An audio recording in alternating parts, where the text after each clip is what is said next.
സിനിമയ്ക്ക് നല്ല റെസ്പോൺസ് കിട്ടുന്നുണ്ട്. അതിൽ നമ്മളെല്ലാവരും വളരെ വളരെ ഹാപ്പിയാണ്. ആൻഡ് മഞ്ജു പറഞ്ഞ മാതിരി തന്നെ കുറച്ച് പെർട്ടിനൻ്റ് ആയിട്ടുള്ള കുറച്ച് സബ്ജക്ട്സ് സംസാരിക്കുന്ന ഒരു സിനിമയാണ്. അപ്പോൾ ഇത് കുറച്ചുകൂടെ ആൾക്കാരിലേക്ക് എത്തണം എന്നുള്ള ആഗ്രഹം നമുക്കുണ്ട്. സോ ഇനിയും ആൾക്കാർ ഈ നടന്ന സംഭവം എന്ന് പറഞ്ഞ സിനിമ കാണും എന്ന് വിശ്വസിക്കുന്നു. And again thank you so much to the press for coming here. It means a ലോട്ട്.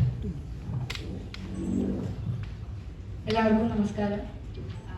മഞ്ജു ചേച്ചിയും ശ്രുതിയും പറഞ്ഞ പോലെ തന്നെ ഇവിടെ എത്തിയിട്ടുള്ള എല്ലാവർക്കും ഞങ്ങളുടെ നന്ദി.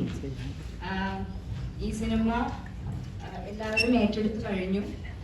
എന്നിരുന്നാലും ഇപ്പൊ നമുക്ക് സംസാരിക്കാനുള്ളൊരു വിഷയം എന്ന് പറയുന്നത് ഇതില് കുറച്ചും കൂടി ഫാമിലി അല്ലെങ്കിൽ സ്ത്രീകൾ കുറച്ചും കൂടി ഈ സിനിമ കുറച്ചധികം കാണണം, അവർക്ക് ഒരുപാട് റിലേറ്റ് ചെയ്യാൻ പറ്റുന്ന ഒരു മൂവിയാണ്. അപ്പോൾ അങ്ങനത്തെ കുറച്ച് കാര്യങ്ങൾ നമ്മളിവിടെ സംസാരിക്കാൻ വേണ്ടിയിട്ടാണ് ഇന്ന് ഈ പ്രസ് മീറ്റ് വിളിച്ചിരിക്കുന്നത്. Thank you. നമസ്കാരം, എൻ്റെ പേര് ആതിര എന്നാണ്. അപ്പം നിങ്ങളെല്ലാവരും ഇവിടെ വന്നതിനും ഇങ്ങനൊരു കോൺവെർസേഷന് വേണ്ടിയിട്ട് ഈ ഒരു വേദി ഒരുക്കിയതിന് ഒരുപാട് സന്തോഷമുണ്ട്. അപ്പം ഈ സിനിമയിൽ പ്രിയ എന്ന് പറയുന്ന ക്യാരക്ടറാണ് ചെയ്തിട്ടുള്ളത്. അപ്പം ലിജോ പറഞ്ഞ പോലെ തന്നെ ഇത് സ്ത്രീകൾ മാത്രമല്ല, കുടുംബ പ്രേക്ഷകർ എല്ലാവരും കാണണം എന്നുള്ള ആ ഒരു ഇതാണ് നമുക്കുള്ളത്. കുറച്ചുകൂടെ ആളുകളിലേക്ക് ഇത് എത്താനും നിങ്ങളുടെ സഹായത്തോടെ എത്തിക്കാനും വേണ്ടിയിട്ടാണ് നമ്മളിവിടെ വന്നിരിക്കുന്നത്. Thank you. ബാക്കി നമുക്ക് സംസാരിക്കാം. എൻ്റെ പേര് Anju Abraham.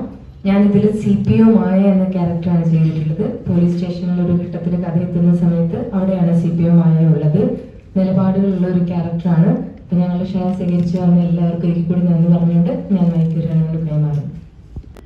I think so. അത് ആ ഒരു പെർസ്പെക്റ്റീവിലൂടെ നമ്മൾ കാണുമ്പോൾ അതിൽ കുറച്ചുകൂടെ ഐ തിങ്ക് ഈ സിനിമ പറയുന്ന ചില കാര്യങ്ങൾ ആ ഒരു പെർസ്പെക്റ്റീവിലൂടെ കാണിക്കുമ്പോൾ കുറച്ചുകൂടെ ഒരു ഇമ്പാക്റ്റ് ഉണ്ടാവും എന്ന് മേക്കേഴ്സ് വിചാരിച്ചുകൊണ്ടായിരിക്കും ഇത് അങ്ങനെ കാണിച്ചിരിക്കുന്നത്. ആൻഡ് ഏറ്റവും ലൗഡായിട്ട് നമ്മൾ കേൾക്കുന്ന ശബ്ദങ്ങൾ ആ ശബ്ദങ്ങളാണ്. അപ്പോൾ അതിലൂടെയാണ് സിനിമ സഞ്ചരിച്ചിരിക്കുന്നത്. ഒരുപക്ഷെ ഈ പറഞ്ഞ കാര്യങ്ങളൊക്കെ നല്ല രീതിയിൽ ഡിസ്കസ് ചെയ്യപ്പെടുന്നുണ്ടെങ്കിലും പക്ഷേ മറുവശം നോക്കുമ്പോഴേക്കും എല്ലാം നല്ലതിനും ഒരു മോശം എന്ന് പറയുന്ന പോലെ മറുവശം നോക്കുമ്പോഴേക്കും പുരുഷന്മാർ ഇങ്ങനെ ആയി പോകുന്നുണ്ട്, ഇങ്ങനെയാണ് കൂടുതൽ ഫാമിലീസിൽ നടക്കുന്നത്, അങ്ങനെ ഒരു ചർച്ചയോടെ ഉണ്ടായിരുന്നു. അതും അങ്ങനെ ഒരു വേണ്ടാത്തൊരു മെസ്സേജ് കൂടി അതെന്താ പറ്റിയെന്ന് എനിക്കറിയാം.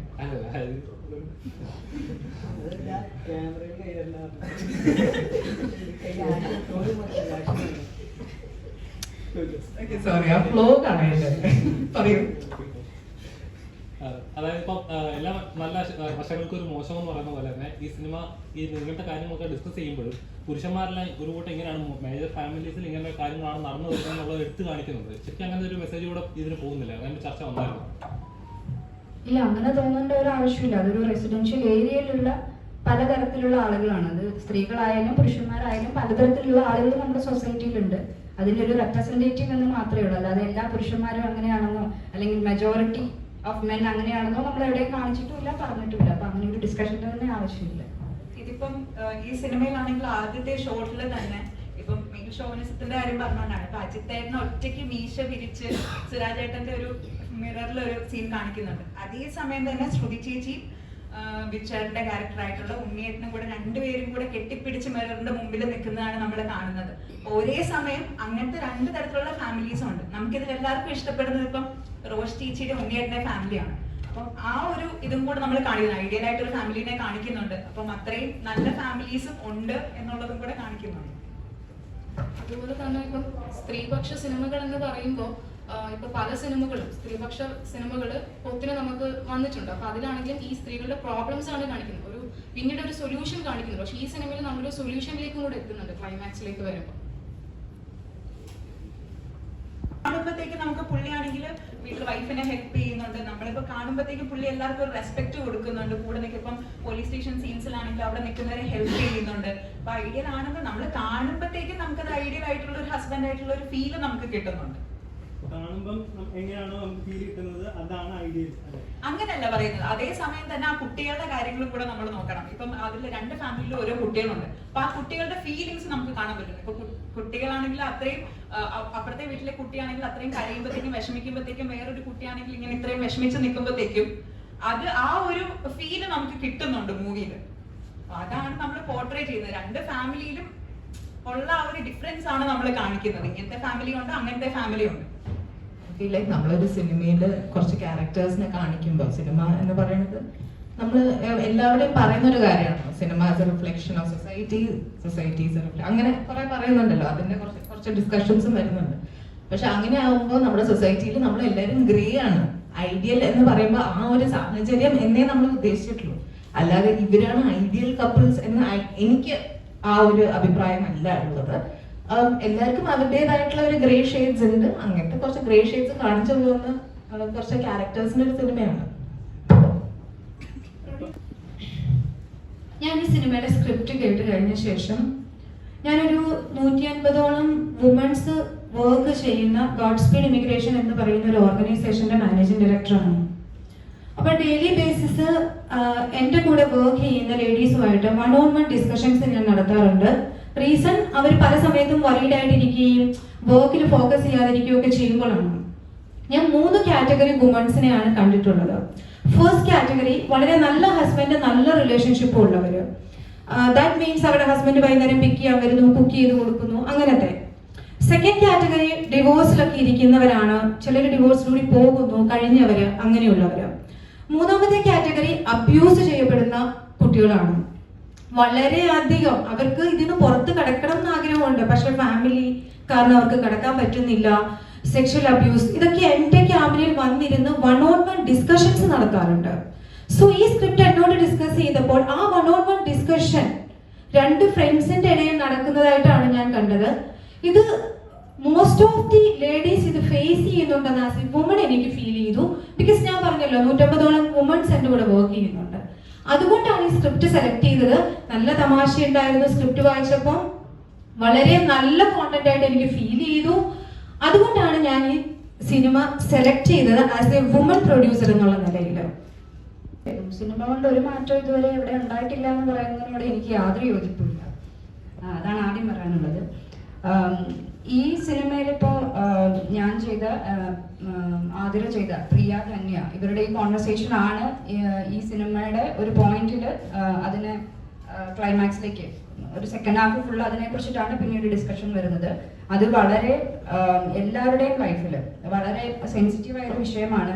പക്ഷെ അത് നമ്മൾ എല്ലാവരും നമുക്ക് അത്രയും ക്ലോസ് ആയിട്ട് നമുക്ക് ഓപ്പൺ അപ്പ് ആവാൻ സ്പേസ് ഉള്ള ഒരാളുടെ അടുത്ത് മാത്രം നമ്മൾ സംസാരിക്കുന്ന കുറച്ച് വിഷയങ്ങളാണ്. അപ്പോൾ അങ്ങനെ ഉള്ള വിഷയങ്ങൾ നമ്മൾ സംസാരിക്കാൻ പറ്റാത്ത ആളുകളുണ്ടാവും, അല്ലെങ്കിൽ അത്രയും അങ്ങനെ സംസാരിക്കാൻ ഒരു സൗഹൃദം ഇല്ലാത്ത ആളുകളുണ്ടാവും. അപ്പോൾ അങ്ങനെയുള്ളവർക്കൊക്കെ ഒരു പക്ഷേ ഞാൻ ഇങ്ങനെ ഒരു കാര്യം എനിക്ക് അടുപ്പമുള്ള ഒരാളോടെങ്കിലും ഷെയർ ചെയ്യാൻ എനിക്ക് പറ്റിയെങ്കിൽ കുറച്ചെങ്കിലും എനിക്കൊരു ഏതെങ്കിലും രീതിയിൽ ഒരു റിലീഫ് കിട്ടിയെങ്കിൽ നന്നായെന്ന് ചിലർക്ക് ചിന്തിക്കാം. അതല്ലാതെ ഈ പറഞ്ഞ പോലെ എൻ്റെ ക്യാരക്ടർ ഈ ഒരു കോൺവെർസേഷന് ശേഷം ഉണ്ടാകുന്ന കുറേ സംഭവങ്ങളുണ്ട്. അതിനുശേഷം ഈ ക്യാരക്ടർ ഒരു പോയിന്റ് ഒരു തീരുമാനം എടുക്കുന്നുണ്ട്. അപ്പോൾ ഈ ധന്യയെ പോലെ ജീവിക്കുന്ന ഒരുപാട് ആളുകൾ നമ്മുടെ ഇടയിലുണ്ട്. നമുക്കൊക്കെയും അറിയുന്ന ആളുകൾ ചിലപ്പോൾ ഉണ്ടാവാം. അപ്പൊ അങ്ങനെയുള്ള ആളുകൾക്ക് എനിക്ക് തോന്നുന്ന ഒരു കാര്യം, ഇപ്പോൾ ഞാനൊരു സിനിമ കണ്ട് അതിൽ നിന്നൊരു ക്യാരക്ടർ ഇതിപ്പോ എന്നെ പോലെ ഉണ്ട് എന്ന് എനിക്ക് റിലേറ്റ് ചെയ്യാൻ പറ്റുവാണെങ്കിൽ തീർച്ചയായിട്ടും ആ ക്യാരക്ടർ ചിന്തിക്കുന്ന പോലെയോ അല്ലെങ്കിൽ ആ ക്യാരക്ടർ ചെയ്യുന്ന ഒരു പ്രവൃത്തി ഒരു പക്ഷേ ഞാൻ ജീവിതത്തിൽ പകർത്താൻ ശ്രമിക്കും. അപ്പൊ അതേപോലെ ഈ ഒരു സിനിമയിൽ തന്നെ എടുക്കുന്ന ഒരു തീരുമാനം ചിലർക്കെങ്കിലും ജീവിതത്തിൽ പകർത്താനായിട്ട് ഒരു പ്രചോദനമായേക്കാം എന്ന് തീർച്ചയായിട്ടും വിശ്വസിക്കുന്ന ഒരാളാണ് ഞാൻ. ഒരു ബാക്കിയുള്ളവർ എന്ത് പറയും, അല്ലെങ്കിൽ സൊസൈറ്റി എന്ത് പറയും, ആരും എൻ്റെ കൂടെ ഉണ്ടായില്ലെങ്കിലോ ഞാൻ ഇങ്ങനെ ഒരു തീരുമാനം എടുത്താൽ എന്നൊക്കെ വിചാരിച്ചിരിക്കുന്ന, അല്ലെങ്കിൽ അങ്ങനെ വിചാരിച്ച് പേടിച്ച് മുന്നോട്ട് പോകുന്ന ഒരുപാട് പേർക്ക് തീർച്ചയായിട്ടും ഇതൊരു ഇൻസ്പിറേഷൻ തന്നെയായിരിക്കും ആ ഒരു ക്യാരക്ടർ അല്ലെങ്കിൽ ഇങ്ങനത്തെ കോൺവെർസേഷൻസ്. തീർച്ചയായിട്ടും ഇല്ല, അങ്ങനെ പറയുന്നില്ലല്ലോ. അത് അജിത്തിന്റെ കാഴ്ചപ്പാടിൽ അത് തെറ്റായിരിക്കാം എന്നേ നമ്മൾ പറയുന്നുള്ളൂ. പക്ഷെ അതുകൊണ്ട് ഒരു പെൺകുട്ടിക്ക് ഒരു ആൺകുട്ടി സുഹൃത്ത് ഉണ്ടാവാൻ പാടില്ല, വളരെ പേഴ്സണൽ ആയിട്ടുള്ള കാര്യങ്ങൾ ഷെയർ ചെയ്യാൻ പാടില്ല എന്ന് ഒരിക്കലും ഒരിടത്തും നമ്മൾ പറയുന്നില്ല. അങ്ങനെയൊന്നുമില്ല. അജിത്ത് എന്ന് പറയുന്ന ക്യാരക്ടറിന്റെ ട്രിഗർ ചെയ്തു, അത്രേ ഉള്ളൂ. സൊസൈറ്റിയിൽ അങ്ങനെയുണ്ടോ? സ്ത്രീകൾക്ക് അങ്ങനെ സുഹൃത്തുക്കൾ ഇന്റിമേറ്റ് ആയിട്ടുള്ള കാര്യങ്ങളൊന്നും പറയാൻ പാടില്ല എന്ന് പറഞ്ഞു നിങ്ങളൊക്കെ അങ്ങനെ നേരിടുന്ന ആണോ? അങ്ങനെ അവസ്ഥയുണ്ടോ? ഞാൻ നേരിടുന്നുണ്ടോ എന്ന് ചോദിച്ചാൽ ഇല്ല, ഞാൻ നേരിടുന്നില്ല. എനിക്ക് എൻ്റെ വളരെ ക്ലോസ് ആയിട്ടുള്ള ആൾക്കാർ, ഐ മീൻ എനിക്ക് വളരെ ക്ലോസ് ആയിട്ടുള്ള കുറെ ആൾക്കാർ എൻ്റെ മെയിൽ ഫ്രണ്ട്സ് ആണ്. മെയിൽ ഫ്രണ്ട്സും ഉണ്ട്, ഫീമെയിൽ ഫ്രണ്ട്സും ഉണ്ട്. ഐ തിങ്ക് കുറെ ഏരിയാസിൽ അത് മാറുന്ന ഒരു സംഭവമാണെന്ന് തോന്നുന്നുണ്ട്. പക്ഷെ ഇപ്പൊ പറഞ്ഞ ഈ ടാബു അത് ഉണ്ട്, സൊസൈറ്റിയിൽ ഉണ്ട് എന്ന് വിശ്വസിക്കുന്ന ഒരാളാണ്. എനിക്ക് നേരിട്ടുണ്ടോ എന്ന് ചോദിച്ചാൽ ഇല്ല. ഒരു സ്ത്രീയെ തല്ലിയ ഉടനെ വന്ന് പിടിച്ചു മാറ്റുമെന്ന് ഷുവർ ആണല്ലോ? ഞാൻ ഇന്ത്യ ഒട്ടാകെ പറയുന്നില്ല, കേരളത്തിൽ കമ്പാരിറ്റീവ്ലി ഇന്ത്യയിൽ മറ്റ് സംസ്ഥാനങ്ങളിൽ നോക്കുമ്പോൾ നമ്മുടെ കേരളത്തിലാണെങ്കിൽ സ്വാഭാവികമായിട്ടും ഇപ്പൊ ഞാൻ ഉൾപ്പെടുന്ന സാധാരണ ആളുകൾ എന്തായാലും പിടിച്ചു മാറ്റും. നമ്മുടെ സിനിമയിൽ അജിത്തേട്ടൻ വൈഫിനെ ഉപദ്രവിച്ചപ്പോ ആരാ പിടിച്ചു മാറ്റാൻ ചെന്നേ? സിനിമയുടെ കാര്യമല്ല ഞാൻ പറയുന്നത്. അല്ല, പൊതുവെ ഇപ്പൊ സിനിമ എന്ന് പറയുന്നത് സമൂഹത്തിന്റെ ഒരു റിഫ്ലക്ഷൻ ആണ്, നമ്മൾ ഇപ്പൊ ഓൾറെഡി പറഞ്ഞു കഴിഞ്ഞു. നിങ്ങളല്ലേ പറയുന്നത്? അല്ല, അങ്ങനെ അല്ലേ? അത് നിങ്ങളുടെ അഭിപ്രായമാണ്, എല്ലാവർക്കും അഭിപ്രായം ആവണമെന്നില്ല. സിനിമ എന്ന് പറയുന്നത് സമൂഹത്തിന്റെ റിഫ്ലക്ഷൻ അല്ലേ? അത് എല്ലാവർക്കും ആ അഭിപ്രായം ആവണമെന്നില്ല. ഓക്കെ, എന്തായാലും ഒരു സ്ത്രീയെ തല്ലിക്കഴിഞ്ഞാൽ പിടിച്ചു മാറ്റും, ആണിനെ തല്ലിക്കഴിഞ്ഞാൽ പിടിച്ചു മാറ്റില്ല എന്നുള്ള അഭിപ്രായം എനിക്കില്ല. പല സമയങ്ങളിലും നമ്മൾ നമ്പായിട്ടാണ് ഇരിക്കാറുള്ളത്. അതായത് സ്ത്രീയെ തല്ലിക്കഴിഞ്ഞാലും ഒരു ഫാമിലിയിലാണ് ആ അടി നടക്കുന്നതെങ്കിൽ അത് അവർ തമ്മിലുള്ള കാര്യമാണ്, നമ്മൾ അതിൽ ഇടപെടേണ്ട കാര്യമില്ല എന്ന് ചിന്തിക്കുന്ന കുറെ ആൾക്കാർ നമുക്കിടയ്ക്കുണ്ട്.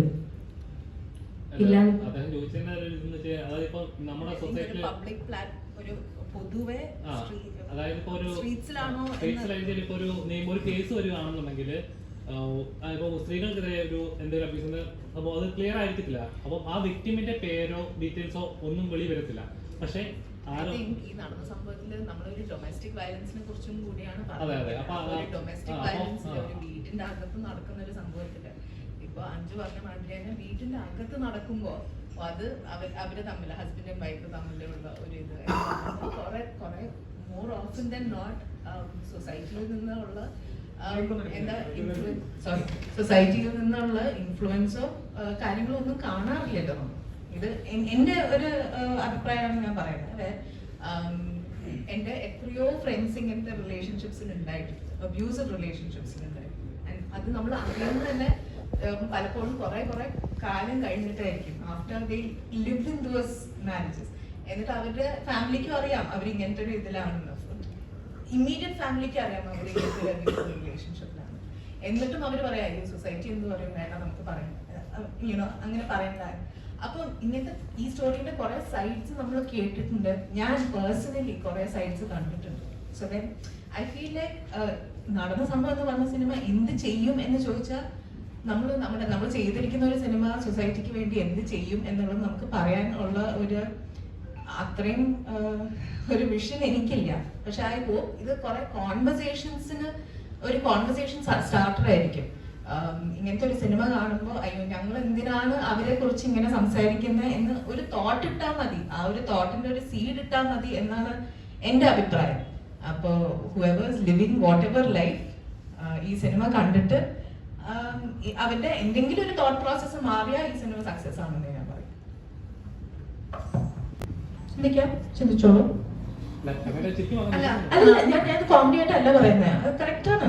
അത് അജിത് ലൈക് സുരാജ് ഏട്ടൻ പ്രൊമോഷൻസിന് ഇരുന്നപ്പോ സുരാജ് ഏട്ടൻ അജിത്തിന്റെ പെർസ്പെക്റ്റീവിലാണ് സുരാജ് ഏട്ടൻ കുറെ കാര്യങ്ങൾ പറഞ്ഞിരിക്കുന്നത്. എന്ന് വെച്ചാൽ എന്റെ ഹാപ്പി ഫാമിലി ലൈഫിൽ വേറൊരാള് വന്ന് കയറുമ്പോ അത് അജിത്തിന്റെ വ്യൂ പോയിന്റ് ആണ്. Ajith was in a happy married life, ധന്യക്ക് ഹാപ്പി മാരിഡ് ലൈഫ് ആയിരുന്നില്ല. അപ്പൊ ആ സമയത്ത് അജിത്തിന്റെ വ്യൂ പോയിന്റ് മാത്രമേ നോക്കുന്നുള്ളൂ. അപ്പൊ അജിത്തിന്റെ വ്യൂ പോയിന്റില് ഉണ്ണി എന്ന് പറഞ്ഞ ഒരാള് ഫാമിലിയിലേക്ക് കയറി വന്നപ്പോ കൊളായി. പക്ഷെ കൊളായോ എന്ന് ചോദിച്ചാൽ എന്റെ പെർസ്പെക്റ്റീവില് കൊളായില്ല എന്നാണ് എനിക്ക് തോന്നുന്നത്. ഈ അജിത്തിന് കുറെ ഫ്രണ്ട്സ് ഉണ്ട്, അദ്ദേഹം എൻജോയ് ചെയ്യുന്നുണ്ട്, വളരെ ഹാപ്പി മാരീഡ് ലൈഫാണ്. What about Dhanya? അപ്പൊ ധന്യയുടെ അടുക്കൽ പെട്ടെന്ന് അപ്രോച്ച് ചെയ്ത ഒരു വ്യക്തിയാണ് ഉണ്ണി. That's it. അങ്ങനെ അതിനെ കൺസിഡർ ചെയ്തൂടെ? അല്ല, അപ്പൊ അജിത്ത് ഈ പറഞ്ഞ അജിത്ത് ഗ്യാങ്ങുമായിട്ട് അടിച്ചു കൊടുക്കുന്നു. അജിത്തിന്റെ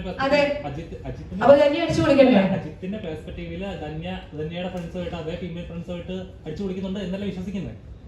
ഇല്ല, അങ്ങനെ നടക്കുന്നില്ലല്ലോ. അതിനകത്ത് സിനിമ കണ്ടില്ലേ, അതിനകത്ത് അങ്ങനെ നടക്കുന്നില്ലല്ലോ.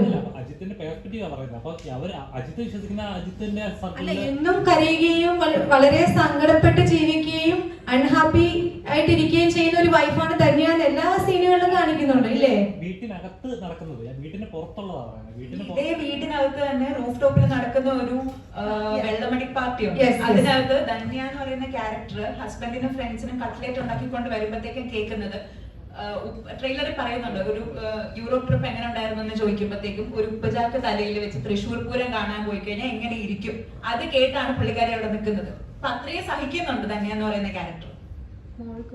മോൾക്ക് വേണ്ടിയിട്ടാണത്. ഇപ്പം പറഞ്ഞ പുരുഷന്മാരും എന്റെ ഇതിൽ പറയാം, ഇപ്പോ എന്റെ ഒരു അനുഭവത്തില് ഒരാൾക്ക് ഒരു അടിപിടി കേസായിരുന്നു. അപ്പൊ ആ കേസ് കേസ് കൊടുക്കുന്ന സമയത്ത് ഓപ്പോസിറ്റിലുള്ള ഒരു സ്ത്രീയെ കൊണ്ടുവന്നിട്ട് ആ സ്ത്രീയുടെ പേരിൽ ഈ സ്ത്രീയെ തൊട്ടു എന്നും ആ സ്ത്രീയെ അസഭ്യം പറഞ്ഞു എന്നിട്ട് ഒരു കൗണ്ടർ കേസ് കൊടുത്തു. അപ്പോൾ ഈ കേസ് പിൻവലിക്കേണ്ടി വന്നു. അവിടെ ആ ഒരു സ്ത്രീ അവരുടെ നിയമം ദുരുപയോഗം ചെയ്യുകയാണ്, ഇല്ലാത്ത കാര്യം പറഞ്ഞുകൊണ്ട്. അപ്പോൾ നേരത്തെ അദ്ദേഹം ചോദിച്ചത് ഇങ്ങനെയുള്ള കാര്യങ്ങൾ നിങ്ങൾ സിനിമയിലൂടെ എന്താ പറയുക നമ്മുടെ സമൂഹത്തിൽ നിന്ന് ഉത്ബോധിപ്പിക്കാൻ പറ്റുമെന്നാണ്. ചോദ്യം മനസ്സിലായി. അപ്പൊ ഇത് ഒരു 100 കേസസിൽ ഒരു കേസ് ആവില്ലേ? അപ്പൊ നമ്മള് ബാക്കിയുള്ള 99 കേസസിനെ കുറിച്ചല്ലേ നമ്മൾ സംസാരിക്കുന്നത്. ഇവിടെ ഒരുപാട് പ്രഗത്ഭരായ ആളുകൾക്ക് വരെ മീറ്റു കേസ് ആരോപണം വന്നിട്ടുണ്ട്. അയ്യോ, അത് ശരിയാണ്, അതൊക്കെ തെറ്റാണെന്ന് ഞാൻ പറയുള്ളൂ. ഇത് ക്ലാരിറ്റി ഇല്ലാതെ, വാലിഡിറ്റി ഇല്ലാതെ എന്തെങ്കിലും ഒരു കേസ് ആരെങ്കിലും മെയിലാണെങ്കിലും ഫീമെയിൽ ആണെങ്കിലും പറഞ്ഞിട്ടുണ്ടെന്നുണ്ടെങ്കിൽ അത് തെറ്റ് തന്നെയാണ്. ഒരു സ്ത്രീ പോലീസ് സ്റ്റേഷനിൽ പോയിട്ട് അവർ പറഞ്ഞ ഉടനെ തന്നെയാണ് മറ്റേ ആളെ എഫ്ഐആർ ഫയൽ ചെയ്ത് 14 ദിവസം റിമാൻഡ് ചെയ്യും. കാരണം അത് കഴിഞ്ഞിട്ടാണ് കോടതിയിൽ എത്തുന്നത്. പക്ഷേ ഈ 14 ദിവസം ഇദ്ദേഹം നിരപരാധിയായ ഇദ്ദേഹം 14 ദിവസം കിടക്കേണ്ടി വരും, ജയിലും കിടക്കേണ്ടി വരും, സമൂഹത്തിന് മുമ്പിൽ മോശക്കാരനാവുകയും ചെയ്യും. മുമ്പൊരു പട്ടാളക്കാരന്റെ മാധ്യമങ്ങളെല്ലാം വലിയ രീതിയിൽ ട്രെയിനിൽ വെച്ച് സ്ത്രീയെ പീഡിപ്പിച്ചെന്ന രീതിയിൽ വാർത്ത കണ്ടു കാണും, വലിയ രീതിയിലായിരുന്നു. പക്ഷെ അദ്ദേഹം നിരപരാധിയാന്ന് പറഞ്ഞപ്പോൾ വലിയ രീതിയിലൊന്നും വാർത്ത വന്നിട്ടുമില്ല. അപ്പൊ സ്ത്രീകൾ അവരുള്ള ഈ നിയമങ്ങളെല്ലാം വലിയ രീതിയിൽ ഇവിടെ ദുരുപയോഗം ചെയ്യുന്നുണ്ട്. പക്ഷെ സർ, ഈ എന്തെങ്കിലും ഒരു നിയമം വേണ്ടേ? അപ്പോ യെസ്, ഞാൻ ഇപ്പൊ നേരത്തെ പറഞ്ഞ പോലെ തന്നെ ഈ 10 പേരില് ഈ 2 പേര് ഇങ്ങനത്തെ തെറ്റായ കേസും കാര്യങ്ങളും ഒക്കെ പറയണമെന്നുണ്ടെങ്കിൽ ബാക്കി 8 പേർക്ക് ഇത് ജസ്റ്റിസ് വേണ്ടേ? അല്ല, അപ്പോഴും ഞാൻ ചോദിക്കുന്നത്, ഒരു ID പ്രൊട്ടക്ഷൻ എന്ന് പറയുന്ന സാധനമുണ്ട്. ഇപ്പൊ ഒരു കേസ് വന്നു കഴിഞ്ഞാൽ ഒരു സ്ത്രീയുടെ ID പ്രൊട്ടക്ട് ചെയ്യുന്ന പോലെ തന്നെ ഒരു പുരുഷന്റെ ഒരു കേസ് തെളിഞ്ഞതിന് ശേഷം ID കിട്ടോട്ടെ, പ്രശ്നമില്ല. ഒരു കേസ് തെളിയുന്നതിന് മുമ്പ് എന്നെ അറസ്റ്റിലാവുന്നു, അല്ലെങ്കിൽ ഇന്ന പോലെ പ്രതി ഇന്ന വീട്ടിലെ ഇന്ന ആളുടെ മകൻ ഇന്ന അഡ്രസ് ഉൾപ്പെടെ ഒരു ID കൊടുത്തിട്ട് പിന്നീട് എപ്പോഴോ ഈ കേസ് നിരപരാധി എന്ന് അറിയുമ്പോഴേക്കും അപ്പോഴും ആ പെൺകുട്ടി അവിടെ സുരക്ഷിതമാണ്. ഇവന്റെ ഈ വ്യക്തിയുടെ ID, അവന്റെ വീട്ടുകാരുടെ ID എല്ലാം വെളി വന്നു കഴിയുമ്പോഴേക്കും അയാൾക്ക് വെളിയിൽ ഇറങ്ങി നടക്കാം, ജോലിക്ക് പോകാൻ പറ്റില്ല, പുറത്തിറങ്ങി നടക്കാൻ പറ്റില്ല. അപ്പോഴും ആ സമൂഹത്തിൽ ആ വ്യക്തി അവിടെ ചൂഷണം ചെയ്യപ്പെടുകയാണ് ചെയ്യുന്നത്. ഒരു സ്ത്രീക്ക് എത്രത്തോളം ആ വ്യക്തിയുടെ ID പ്രൊട്ടക്ട് ചെയ്യപ്പെടുന്നോ അതേ പ്രൊട്ടക്ഷൻ ഒരു പുരുഷന് കൊടുക്കാനുള്ള നിയമവ്യവസ്ഥ ഇന്ത്യയിൽ വേണ്ടേ? ഒരു കേസ് തെളിഞ്ഞതിന് ശേഷം ഒരു ഇന്ററാക്ഷൻ എന്നുള്ള വീട്ടിൽ ഞാൻ ഇടപെട്ട് പറയാം. സത്യത്തിൽ എന്നിട്ട് ഇത്രയോ സ്ട്രോങ് ആയിട്ടുള്ള നിയമം ഉണ്ടായിട്ടും ഇവിടെ സ്ത്രീകളല്ലേ കൂടുതൽ പീഡിപ്പിക്കപ്പെടുന്നത്, കൂടുതൽ സ്ത്രീകളല്ലേ ഉപദ്രവിക്കപ്പെടുന്നത്. എന്നിട്ട് ഈ പുരുഷന്മാർ പേടിക്കുന്നൊന്നുമില്ല. അതിൽ ഇതിൽ ശക്തമായ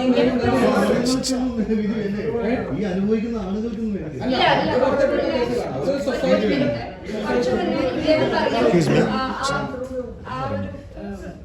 പട്ടാളക്കാരന്റെ ഒരു കാര്യം പറഞ്ഞു. അപ്പൊ പുള്ളി നിരപരാധിയാണെന്ന് പറഞ്ഞിട്ട് അത് വലിയ വാർത്ത വന്നില്ല. നിങ്ങൾ തന്നെയല്ലേ മീഡിയക്കാര് അല്ലേ? നിങ്ങൾക്ക് അത് ചെയ്യാമല്ലോ. പിന്നെ കേസ് കൊടുത്ത സ്ത്രീക്കൊന്നുമില്ലേ? കേസ് കൊടുത്ത സ്ത്രീക്ക് എതിരായിട്ടൊന്നും ഉണ്ടായിട്ടില്ലല്ലോ. എന്തെങ്കിലും ഉണ്ടാണെങ്കിൽ ആ പുള്ളി ചിലപ്പോ കംപ്ലൈന്റ് കൊടുത്തിട്ടുണ്ടെങ്കിൽ ഉണ്ടായേക്കാം. അതും റിപ്പോർട്ട് ചെയ്യേണ്ടത് നിങ്ങളാണ് മീഡിയക്കാര്, നിങ്ങളാണ് ചേഞ്ചസ് കൊണ്ടുവരേണ്ടത്. ഞങ്ങള് ആക്ടേഴ്സ് ആണ്, ഞങ്ങള് സിനിമ ചെയ്യുന്നവരാണ്. സിനിമ കൊണ്ട് ഈ സമൂഹത്തിന് ഉത്ബോധിപ്പിക്കാൻ പറ്റുമെന്നാണ് അതേ നേരത്തെ ചോദ്യം. ഇത് നിങ്ങൾക്കും അറിയാം, നമുക്കും അറിയാം. ഇത് ഭയങ്കര ബ്ലാങ്കറ്റ് സ്റ്റേറ്റ്മെന്റ്സ് ആണ് ഇപ്പൊ നമ്മൾ ഇവിടെ ഇരുന്ന് സംസാരിക്കുന്നത്. ഒരു ഭയങ്കര ബ്ലാങ്കറ്റ് സ്റ്റേറ്റ്മെന്റ്സ് ആണ്. എന്ന് വെച്ചാൽ എന്റെ ഒരു അഭിപ്രായത്തിൽ ഇവിടെയും അവിടെയും തൊടാതെയാണ് നിങ്ങളുടെ ചോദ്യങ്ങളും നമ്മുടെ ഉത്തരങ്ങളും. അങ്ങനത്തെ ഒരു സിനിമ ഉണ്ടാക്കാൻ പറ്റുമോ എന്നാണ് നമ്മളോട് ചോദിക്കുന്നത്, ഇല്ലേ? അത് ഞങ്ങളോടല്ല ചോദിക്കേണ്ടത്. ഒരു സിനിമകൾ എന്ന് പറയുന്നത് സമൂഹത്തിന്റെ റിഫ്ലക്ഷൻ ആണ്, സമൂഹത്തിനെതിരെ നടക്കുന്ന കാര്യങ്ങളാണ് നമ്മൾ സിനിമയിലൂടെ ഒരു കലാരൂപത്തിലൂടെ കാണിക്കുന്നത്. അപ്പൊ ഇത് അവനോട് ഡിസ്കസ് ചെയ്യുന്ന സബ്ജക്ട് തന്നെ ഒരു തീർച്ചയായിട്ടും അല്ലാതെ ഇവിടെ ആരും പറഞ്ഞിട്ടില്ല അങ്ങനത്തെ സിനിമകൾ വരണം, തീർച്ചയായിട്ടും വരണം. അങ്ങനത്തെ സിനിമകൾ വന്നാൽ അതിനെയും സപ്പോർട്ട് ചെയ്യുന്ന ആക്ടേഴ്സ് ഒക്കെ തന്നെയാണ് ഞങ്ങള്. അതായത്